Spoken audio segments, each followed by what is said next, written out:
রাজধানীর ব্যস্ত রাস্তার পাশে ছোট্ট একটি খাবারের কার্ট, নাম ফ্লেভার হাট।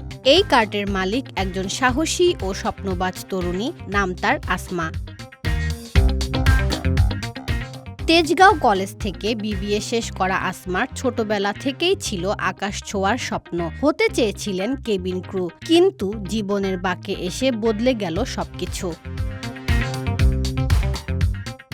বাবা মা চেয়েছিলেন মেয়ে ভালো চাকরি করুক, আসমাও তাই চাকরিই করেছিলেন, কিন্তু মন পড়েছিল নিজের ইচ্ছে মতো কিছু একটা করার দিকেই। প্রবল ইচ্ছে থেকেই আসমা ঠিক করলেন আর চাকরি নয়, এবার নিজে কিছু করবেন। প্রথমে ছোট্ট একটা ফুড কার্ট দিয়ে শুরু, এরপর সেখান থেকেই এখন ফ্লেভার হাট। তবে শুরুটা সহজ ছিল না। এলাকার পুরনো ব্যবসায়ীরা জায়গা দিতে চাইছিলেন না। অনেক জায়গা খুঁজে অবশেষে ঠাঁই নিলেন এই ভবনটির সামনে।